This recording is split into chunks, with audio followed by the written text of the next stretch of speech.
Hi, my name is George Gonzalez and I'm a realtor with Team Data8 with Keller Williams Realty in Miami, Florida.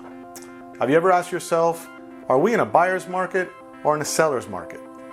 Well, we're going to talk a little bit about what's the difference between a buyer's market and a seller's market in this message.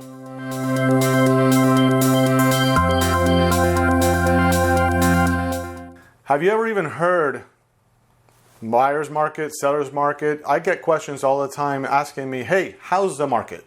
And I always have to respond with, well, it depends.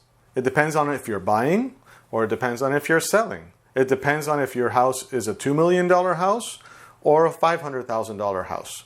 It always depends because real estate is very local. In fact, it's sub-local.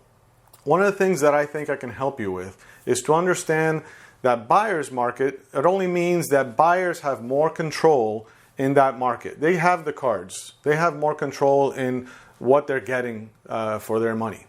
If you're in a seller's market, well, sellers have more control in that market and they can kind of like sit back and wait for their best price. As a realtor, one of the things that I look at are factors such as what are the days on market? How long are properties in a specific neighborhood for sale before they actually go under contract? That's huge because if it's a short time, some houses go on the market and they get sold within 7 days. That's an indication of a seller's market. If they're taking a little bit longer, well, maybe buyers have more control in that market and sellers have to wait a little bit longer. Another thing that we look at is something called absorption rate.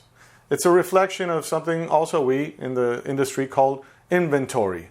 These are probably foreign words to you if you're not in the industry, but basically those factors are based on how many houses are actually for sale on the market at any given time. That's the inventory level. And the absorption rate is if no more properties came on the market, how long, how many months would it take for the market to actually get those properties sold? We measure that whether it's more than 6 months or less than 6 months, and that's an indication also of whether you're in a buyer's market, a seller's market, or if it is around 6 months, we also call that a balanced market. Another factor that I always look at, when you look on MLS, we can see whether sellers are lowering their price or if they're increasing their price or keeping it the same. A market where you see a lot of down arrows indicate that people are lowering their price. Why? Because they couldn't get the price that they thought their house was worth to begin with. And in order to actually sell their property, they're going to have to start lowering the price to entice buyers to actually look at their house and maybe buy it. Wouldn't that be an indication that the buyers are more in control? That's a great indicator also of a buyer's market.